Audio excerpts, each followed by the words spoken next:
Well, hello guys, this is the Betamax Man, and yes, we are going to do another video on the Toshiba Beta HiFi. I believe it's the VS46, I believe is the model number, and yes, that's the model number, VS46.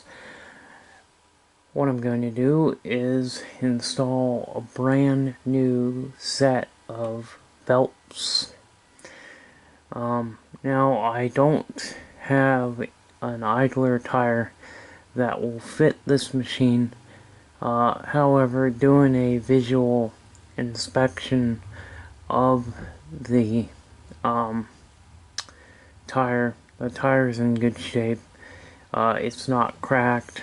The tire is still nice and soft, and so it is still doing fine with fast forward or rewind. Picture search, when it's in picture search, it uses the geared idler at the top. The idler tire is for fast forward and regular rewind. So that is okay. I'm not going to mess with that. But we are going to put in some new belts. And we are going to apply some new grease to some of the gears and stuff. So let's get started. I'm going to turn this thing upside down. First thing I'm going to do is put a brand new capstan belt on this thing. Now they do have access panels on the bottom, so we just need to take the access panel off and we'll be able to get access to the capstan motor. So there we go, got the access panel off. I'm watching Lethal Weapon 2. I just watched Lethal Weapon 1, and I'm watching number 2 on the beta format. And yes, I do have the laser disc, but I prefer watching the old beta tapes. Yeah, I do watch laser discs too, but I just thought, you know what? I don't want to watch it on beta, so I'm watching it on beta. Anyway, but I got the muted so that we can do the video while I'm watching the movie. I've seen the movie so many times I can remember what they're saying, so anyway, okay, so here's a brand new set of belts that I bought, and I hope that they're going to be the right size. They should be. So let's pull the belts out. Now, I was able to get a few of these. The seller doesn't have any more, but I think I ordered like 5 or 6 more of them. Now I think I only ordered 4 more because I think that's all he had. But I don't think he has any more, but I got it for a pretty decent price, $5 for a package of what looks like about 5 belts. What, 6 belts? Yeah, there's 6 belts. Now the reason I chose this specific kit is because the Sanyo Beta cords use these sized belts. These 2 small ones here, they do use those. And so I had to order another package. So I ordered, like, I think it was 4 or 6 more packages, but I have to have 2 of these packages in order to do a full service on a Sanyo Beta cord. And also with not being able to find them anymore, I buy them as much as I can. So I don't know if he has any more. I think the seller is out of them, but they're from Taiwan, and they're just new old stock belts. So I've already opened it up just to see what the contents look like inside. But let's go ahead and we'll pull them out. As you can see, we've got 6 belts here. And the belt that we need is this one, and I think that might be a little too... Oh, it looks like that might be... I don't know if that's going to be tight enough.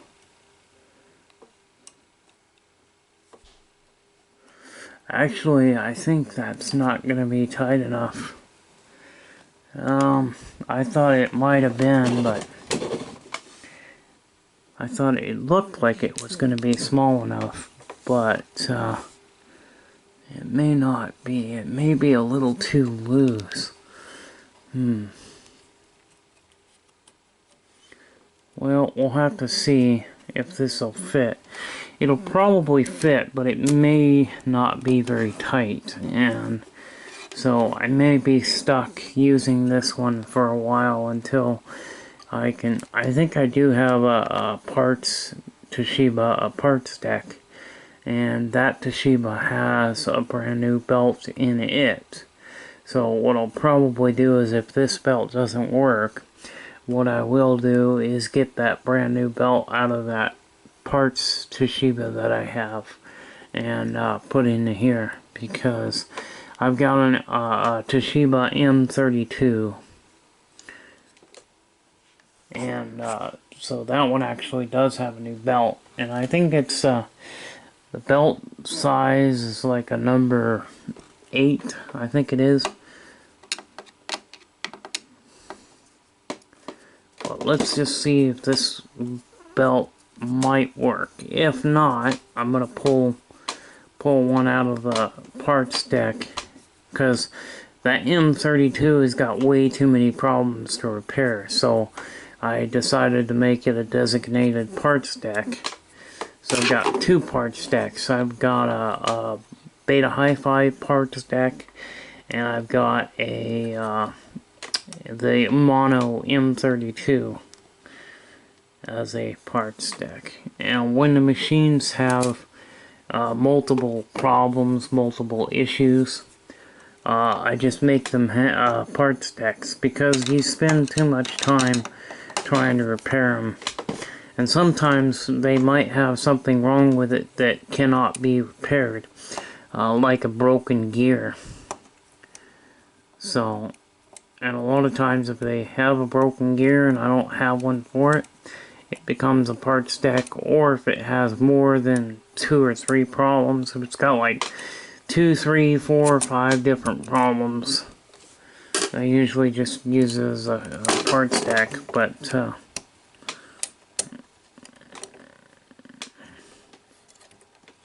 we'll just slide that out of the way. And let's see if we can get, because wait, I'm gonna go, yeah, I think, yeah, that one looks about the same. Actually, no, I think that is the right size. I think it will fit. I think we lucked out. I think we will fit. Now this is the belt, this belt came off of the Beta HiFi parts deck that I had, and this belt will work. It's kind of a thinner belt, but it got me by until needed to be. But let's see if this will fit.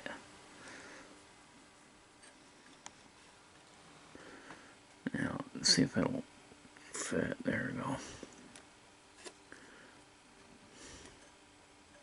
I might need 2 hands to get this on, but I've got this. Yeah, this is gonna be pretty loose.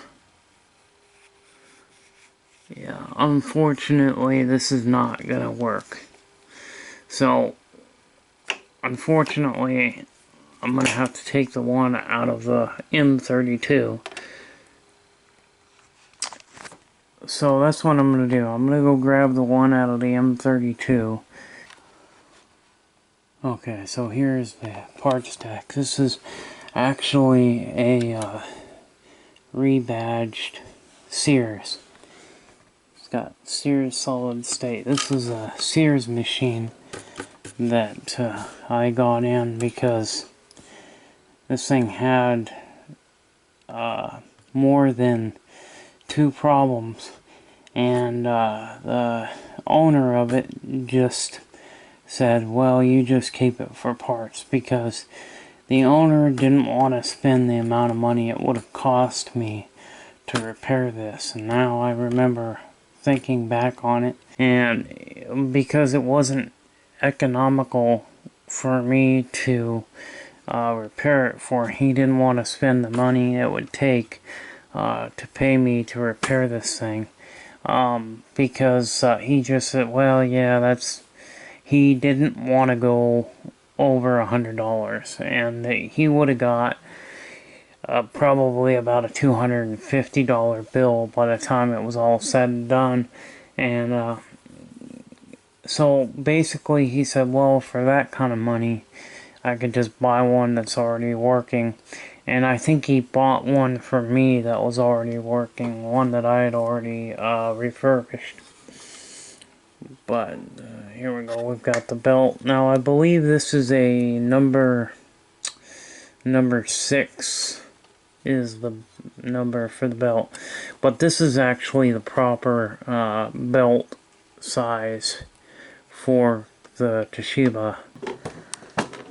Okay, so we've got the belt. Here's the belt that we're going to put on. This is the belt we were going to put on, but as you can see, too big. Just a hair too big. So, but this will probably work on like an SL5200 or something.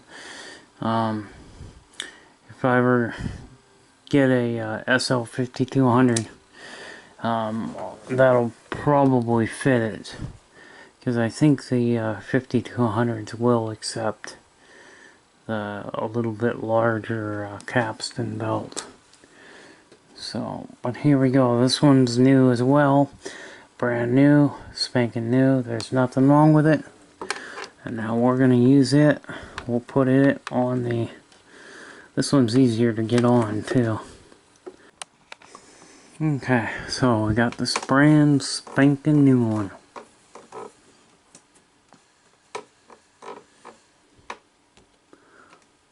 There we go. It automatically rises to the top on this end. So we can go ahead now and put this back in. Now we got the belt on. We got the cross member piece back on. This piece reminds me of a transmission in a car.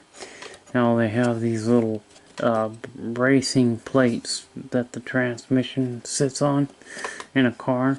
Well, on this, it's the capstan shaft that fits into this little indentation, which holds the capstan belt in place while the machine is in operation. So we got the top off, and the loading belt that needs to be changed is for this motor here.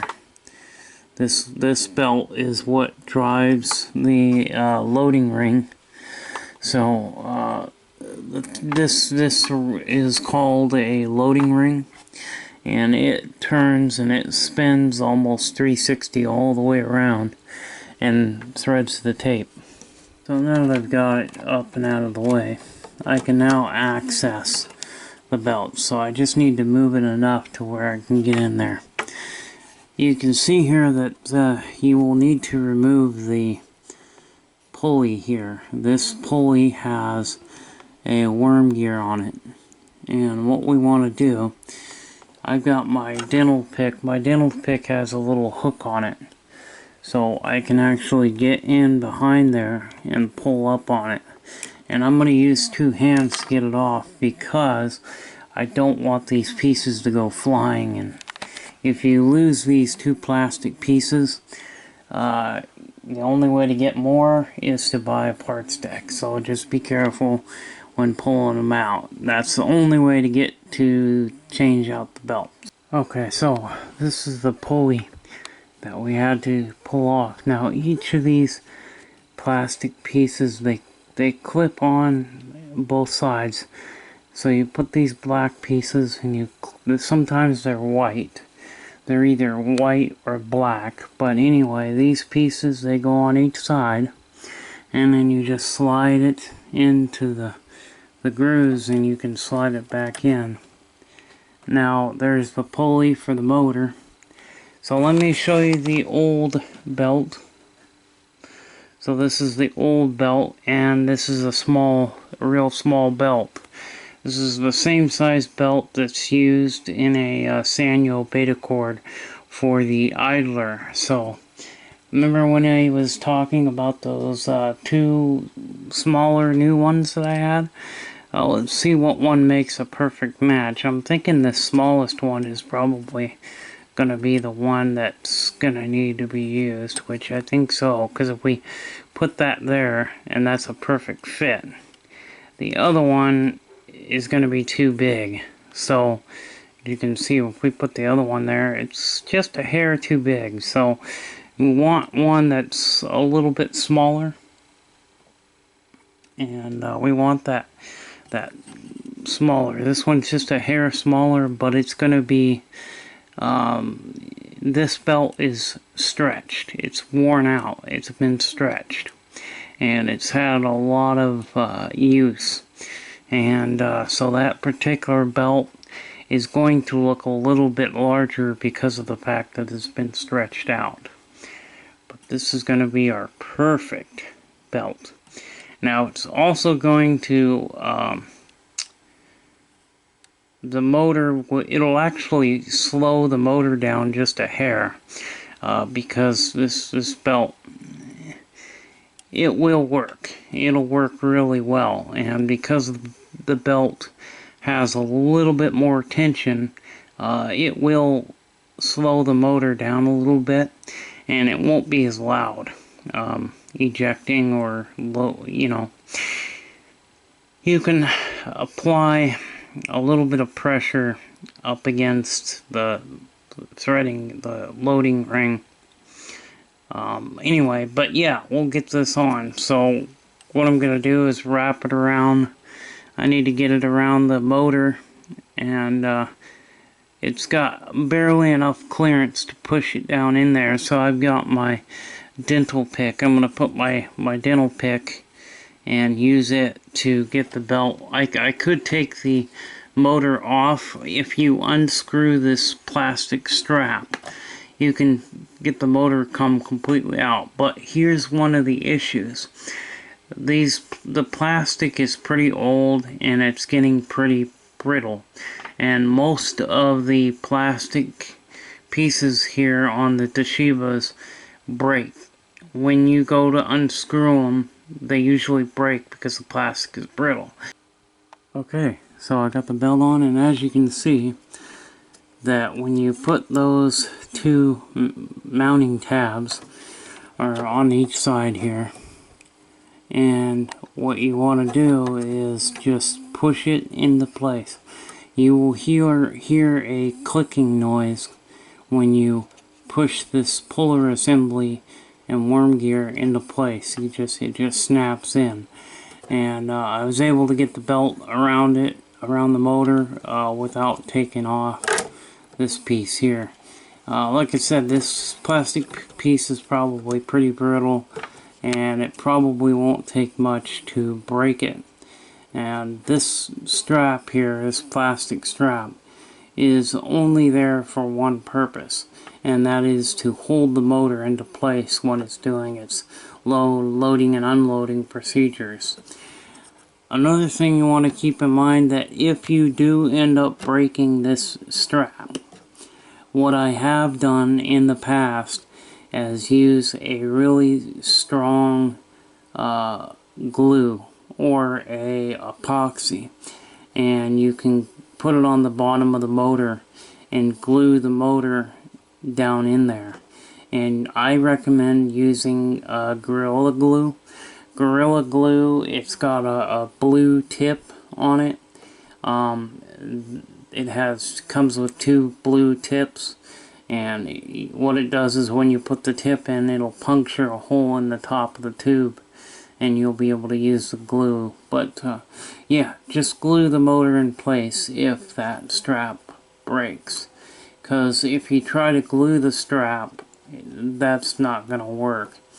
You need to glue the motor because the strap's pretty brittle, and I'm sure that you guys will probably have a problem with the strap broken, being already broke or on the verge of breaking. So that's why I decided to leave the strap tied in, because this strap does hold the motor into place. But like I said, you can glue it and it'll do just fine. You do want to turn the pulley and just make sure that you turn the pulley and make sure that it goes through, the gear moves nice and free. So now I can get in here and do this. Now I got a little bit of grease on the worm gear here, so I'm going to take that off.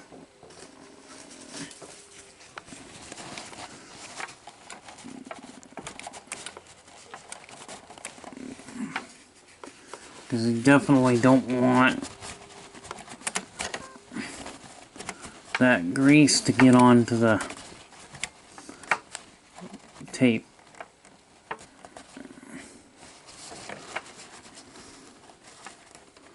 What's going to happen is that grease is going to go onto the tape, so make sure you wipe it off. Just wipe it off real good like I'm doing. Probably use just a little bit of alcohol too if you wanted. So there we go. Now I'm going to put the motor into place, so we'll just simply slide it down into place. Get that light out of the way.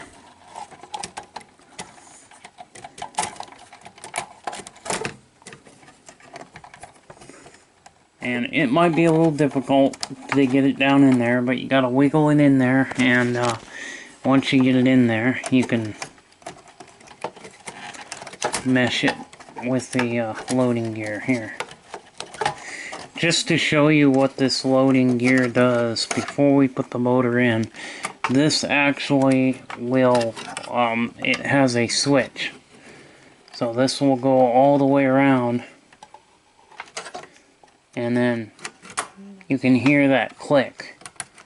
So that clicking noise activates a switch, and it tells the motor to stop turning because it's in its fully loaded cycle. And then when you hit your play button, the pinch roller will engage and the solenoid will engage, and it will play. Now if your capstan belt is turned into goo, which is what happens with the belts on the Toshiba Betas, they turn into a gooey type substance because it's more of a synthetic rubber, and they deteriorate a lot faster and a lot worse than a real rubber belt. Anyway, but yeah, so if you hit play and it plays for about 1 to 2 seconds and then stops, that's because the capstan belt is not working. And so without that capstan belt, your machine is not going to play. It'll probably still fast forward or rewind, but it won't be able to play. As you can see, we've got the motor back in place. Now what I recommend is that the screw that you put down in there, what I would recommend doing is tighten the screw to where it's almost tight, or tighten the screw down and then loosen it just enough so that the motor will move back and forth. And you want to apply just a gentle amount of pressure. All you want is to have those two gears meshed together. You don't want to put too much pressure and then tighten it. You want to just push it up against it and then release, and then tighten your screw. And you might have to play with it a little bit, because if it's too tight, it will have trouble loading. If it's too loose, it won't unthread properly. So you have to find that happy medium. So if we back off the screw, so we just back off the screw enough to where now the motor is loose. So you just want to put your finger against it, let it mesh. Just apply just a gentle amount of pressure, real gentle, and then tighten your screw down. This is also a good time to clean your video and audio heads. On the Toshiba, the video head, you can obviously you can get to the video head to clean really easily, but the audio head and the control track is a little difficult to get to. But what it is it's right down here. So right where my finger is pointing, this is the area you want to clean. So not only is this got the audio head, but it's got the control track. So this is the old belt that's worn out and pretty much no good. I mean, you can see it's actually getting kind of hard, and it's kind of got a sheen to it. And this belt is in pretty bad shape, but I bet you it wouldn't take much to break it. If I had my two fingers in there. Well, it's not dry rotted, but it is kind of it's real shiny, and it does slip, and that's why we're gonna throw it away, because this belt is no good. It literally will slip and not work. So this belt was slipping on me a couple times when I was doing the loading and unloading of a tape, and but we needed new belts anyway. You know, we needed brand new fresh belts that, you know, you can see that this is nice and tight. It's got really good tension. Now the next belt that we want to change is going to be the one on the cassette housing, and I'm going to let's take these 3 screws off, because I think, let's rewind my videotape. Lethal Weapon 2. Rewind. Yeah, I got my data screen on too, so I like that. 2000. I want to get a 2100, but I don't know if I'll ever come across one that. If I get a hold of a 2100, it's got to be under $500. I won't pay more than that for a 2100. People that have the 2100s usually will charge $2,000 for them. And that's just completely ridiculous. The only time I would pay that kind of money for a Beta machine is if it was like brand new, still factory sealed. But we're gonna go ahead and we'll plug this in. One thing I like about Toshiba is they have this little piece that will hold the power cord, bind the power cord together, and it holds it into place, which is nice. So there we go. And I'm gonna we'll put a tape in, and we'll adjust. We'll probably need to adjust the tension on there. So we'll probably need to do that. I'll probably put this one in. We'll put this one. This one seems to be the one I use lately for testing the machine.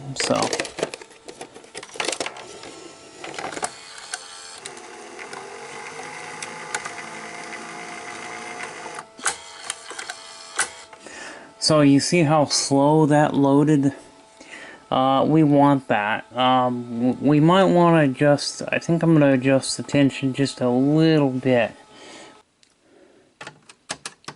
So we're gonna take the screws off. Got the screws, most of the screws off.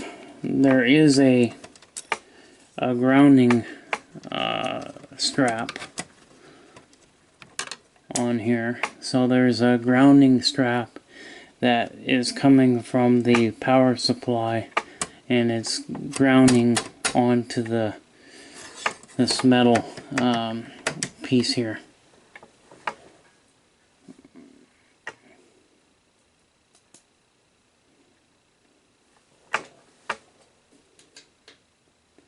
So we just take note of how this goes on. We should be able to lift this right up just like that. So we should be able to now pull the belt off, and we can change the belt, and that's pretty wait, do we need to, we might need to take the, it's going to be a little bit of a pain in the ass, but I think we can get it out of there with my dental pick. Where did I put my dental pick? There it is. So I think we can get it out without so what I did was took the screw out of the side here, and then you can simply just lift the motor up, and then your belt will come out. So, and I just dropped the, okay, well, because I did that, I'm gonna have to take this cassette housing out, I think, now, because, or no I don't, nope, I can see where it goes back in, so I can see exactly where it goes back in. This is the first time in a long time that I've done one of these Toshiba model. Also, we can get to the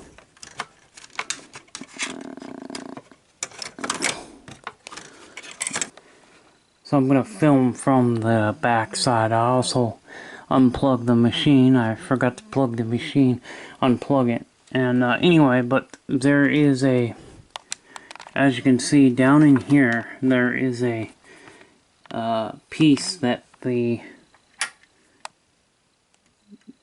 post goes into. So you've got the, oh, there's the belt too, but you've got this worm gear that goes on the end here, and it's actually keyed so it only goes on one way. So this little piece down in here, this little piece right there, is what this will slide into. So this will slide into that piece down in there, and that's how the loading works. Now the cool thing is, here's another thing that so here's the old belt. As you can see, it's not in very good shape. I mean, it is workable, but it's in better shape than the other belt. It's probably might have been changed at some point in time in its life. So here's the cool thing. We can now manually load and unload the cassette housing. As you can see, the basket drops down into place, which activates a switch which tells the microprocessor to start the loading motor, which this one right here, which starts and threads the tape around the head. I'm trying to do a very in-depth look as to how this stuff works. And then, boom, we can put the basket back. So, the basket can be, basically we can move it up and down by hand when the worm gear is not in there. And what I can do is get to these other gears. Now, I did apply a little bit of white grease to the arm here. As you can see, I got a little grease there, but I'm going to go ahead and clean the gear and re-grease everything.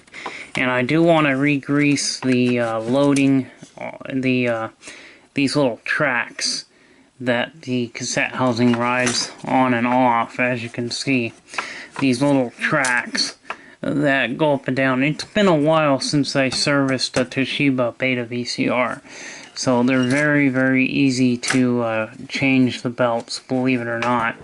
They did actually make it serviceable for somebody to work on this thing and repair it. So I just thought that was cool because you can see this little basket. Now there's also switches on this basket. This has got a switch on it. This is the switch, and once the switch gets activated, when the tape gets put in. So when the tape slides in, activates this switch here, which tells the motor to start turning on so that the tape will be loaded. And then the other motor kicks on to thread the tape around the drum. And then when you hit play, you get a solenoid that activates, and a pinch roller pushes the tape up against the capstan, and the capstan begins to turn, and the head turns, and then you're in play mode. So this is pretty cool. It's interesting. This is a way for you guys to see how this stuff works. So I'm trying to do an in-depth showing of how to service one of these machines. Now, I've already serviced the reel table motor when I was in there. When I was checking out the idler tire. I was going to change out idler tire, found out that I didn't have the right size, but I did find out that that tire was still nice and soft and pliable, so I was able to leave it in there. But I did do an oil on the reels, that the posts that the reels slide on, that spin up against, those have been oiled with motor oil. You don't want to use 3-in-1 because 3-in-1 has detergent in it, so it's got a cleaning agent in it, and a rust prevention. So what you want to do is you want to get the regular motor oil. 3-in-1, or there's two of them. There's motor oil, and then there's 3-in-1, which has the cleaning detergents in it, and it has the rust prevention. You just want the straight motor oil with no additives, no detergents. So this is very simple. Like I said, it's very simple to service, and that's pretty cool that we can do that by hand. So we're going to replace the belt. So that newer belt here, this other brand new belt here, I think this one might be the right size. Yeah, let's put this over here for now. I just want to line them up, but here's the old belt, and then here's the new one. So the new one is just slightly smaller, and it's just a hair smaller, and it will be smaller because this belt is actually stretched out. It doesn't seem to have any dry rot. It doesn't seem to be dry rotted. I don't see any cracks, but nevertheless, oh wait, yeah I do. Well, I can see a little bit of cracks.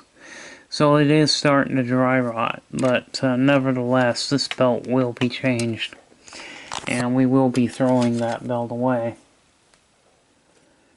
So really the only belts that you need to change in this thing is the cassette housing and the loading motor for threading and unthreading the tape. The idler assembly does not require a belt. It is a direct drive motor with a tire and a geared idler.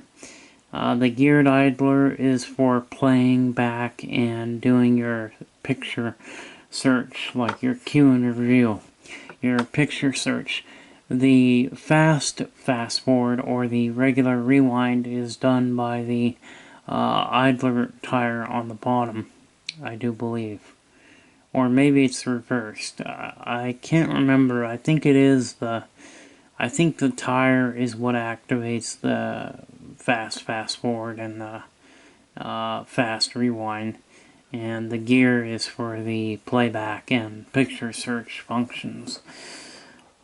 Now there is a gear just like on the motor, only this plastic gear is a white plastic gear, and it does look a little different. There's a little notch right there, I noticed. But anyway, so we'll put that back together, and we'll put the new belt. We're going to put the new belt in, and so we just need to slide the new belt around the pulley here. And then we'll put the white plastic piece back on, and we'll put it all back into place. This thing mounts like that. There's a screw and a mounting hole, and we'll mount it like that. So what I'm going to do is I'm going to hold the motor up, pull the motor up out of the way here so that we can get that rod back in, but we're going to get this back in. So this, like I said, it just slides in. Now this this worm gear is keyed a certain way. So as you can see, it's got a little notch. You see that little design? That little flat spot in the hole there? So this is the flat spot that goes on the inside. So we'll just take our piece, and as you can see, it's got a notch on this as well. See this little flat spot? That's the notch where the worm gear will go into. So we'll just slide the worm gear on there.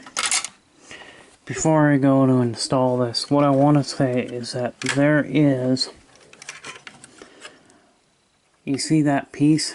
You see how it's got a square spot in there? That's because this, as you can see how it has a notch on there, it lines up with that. So it's keyed to only go in one way. So what you want to do is put your belts over the pulley. Let's just put the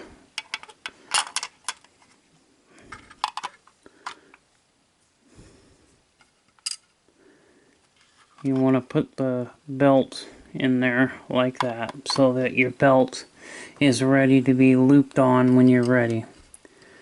And then you put your end cap on, and then you can slide it into that little, then you slide it into that groove right there, and then you hold on to it, and then you push it into that front piece there that I seen. I'm also going to take this time to clean off the old grease and re-grease it. You can see I've got some new grease in there, but I'm going to take all of it off. And as you can see, I did clean this worm gear. I'm going to clean just a little bit more because I can see a little bit of the old lubricant, and it looks like all they did was used oil on this. Well, I'm going to use grease, because oil is just not gonna cut it when it comes to a worm gear meshing up with another gear. It needs to have grease on there. Well, I got it on, and let me tell you, it was a pain in the butt to get it on. But what I'm doing now is manually loading it with my finger, moving the pulley, and which is moving the belt, which is moving the cassette housing, which will move. And I still need to clean the gears and put some lubrication on there, but I just want to do a dry run before I clean the gears and grease them and power the thing up. Before I power it up, I want to do a dry run just to make sure that everything got put back into where it's supposed to be. Yeah, it's all made to fit a certain way, and it's keyed a certain way, so you don't have to worry about getting, getting into trouble as far as like not putting it back in right. The only thing I will suggest, as you can see, it's getting down in there.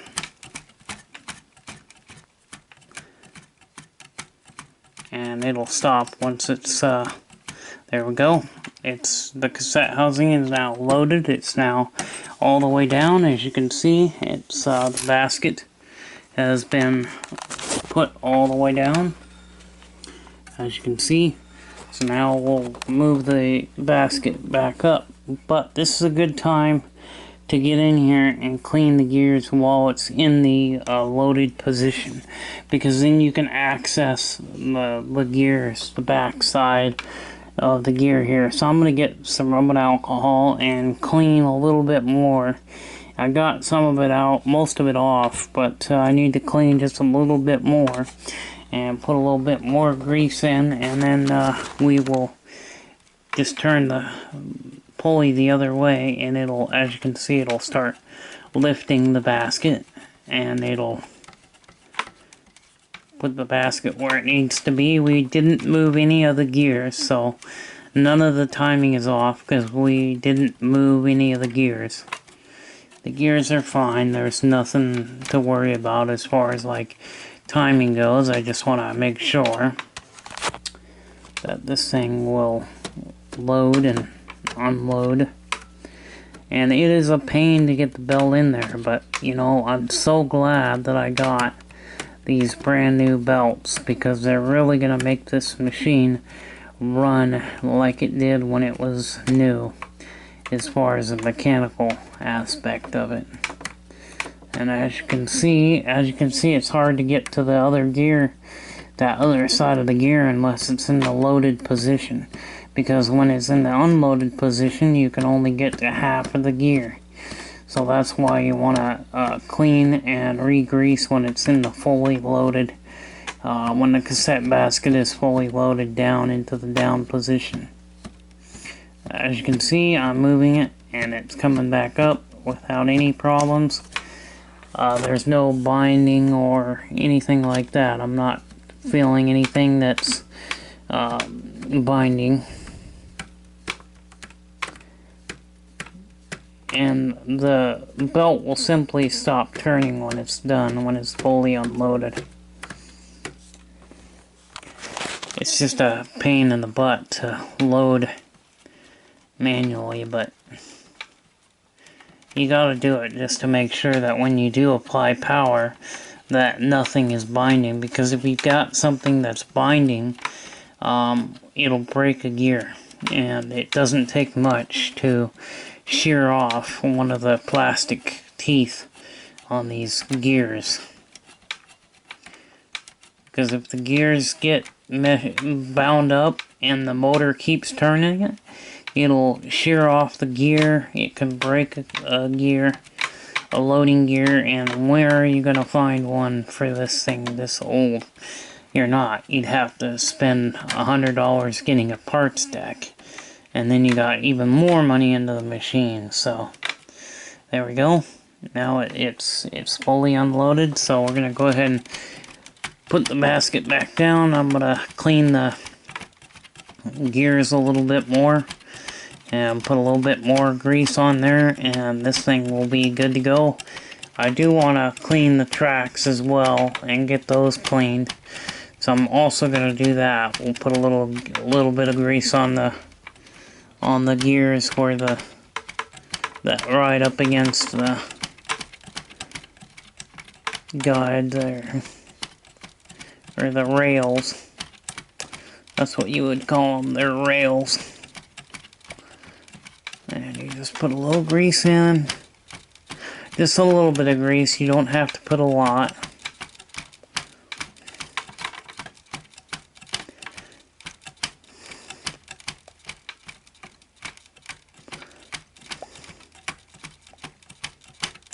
Now this will load the tape slower because that new belt is just a hair smaller, but it's only a hair smaller because the belt has been stretched.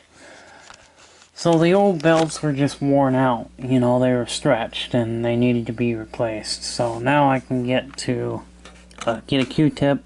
I've already cleaned the worm gear. I've already cleaned the bottom gear. I'm just going to clean this top upper gear here real quick and get some grease on it.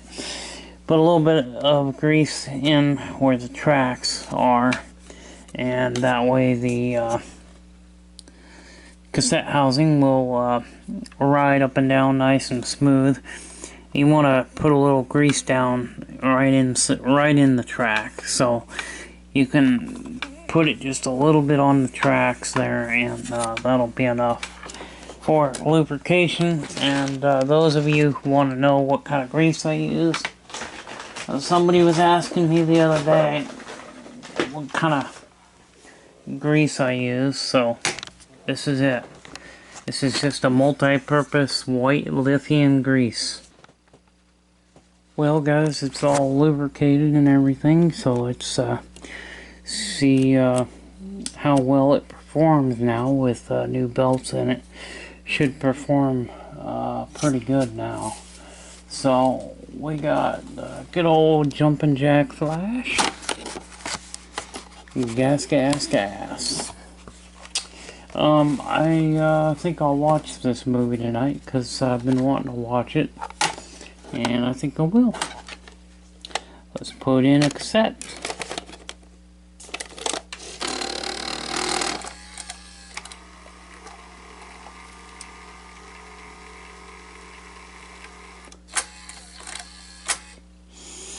Play.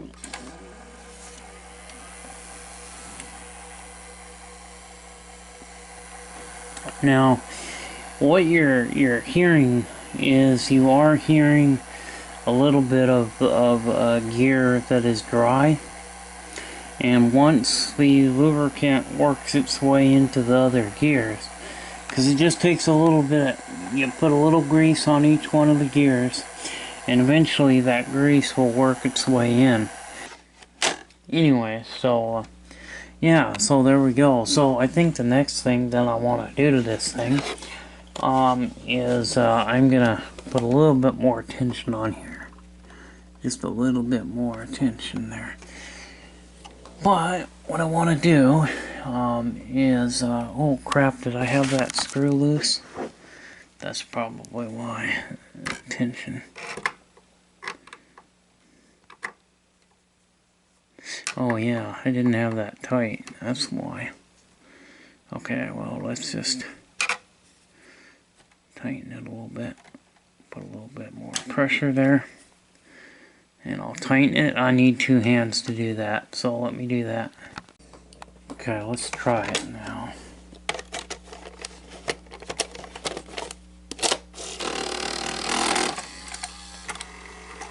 Yeah, sounds much better. So the screw was not tight, and it lost its tension. And when it doesn't stay tight, if it loses tension, it'll actually make a loud noise. So that really loud noise you were hearing is because there wasn't enough tension, and I didn't remember to tighten it down. See how quiet it is now? I had that loose. So I think I have a little bit of rubber renew left. So we're going to use a little bit of rubber renew on the pinch roller. So I'm going to go ahead and unplug this, and I'm going to we'll put some stuff on the pinch roller. And actually what I'm going to do, I'm going to manually thread. I'm going to pull that pinch roller out so I can get to it, because I want to get to that pinch roller.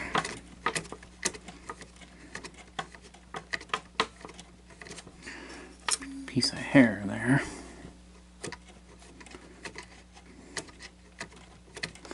Now I can get access to the pinch roller there.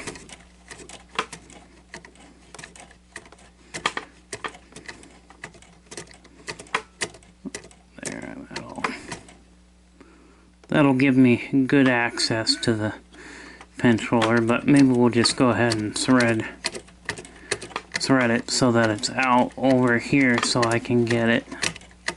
So So I'm going to put just a little bit of rubber renew on that pinch roller. I hope the pinch roller is in good shape. I'm going to see if I can order a new one. I'd like to get a brand new pinch roller for this thing because I think it would definitely benefit from having a new one. Let's see, can I get to it from the back side? Yeah. So we'll put a little bit of rubber renew on there. And I'm gonna... Okay guys, well I've used several Q-tips later. They're quite dirty. Q-tips are quite dirty, but we got that clean, so I don't have any more rubber renew. I just ran out. And this is completely empty now. I took every last drop I have out of it, so I'm hoping that I'm really hoping that I'll get that finally get some rubber renew after this is the third time I bought it and tried to get some, and it's hard to get this stuff. It's really hard to get it, and a lot of people won't sell it because of it being so dangerous. Yes, it can cause skin cancer and all kinds of stuff, so use this at your own risk. It doesn't bother me that the stuff is poisoned.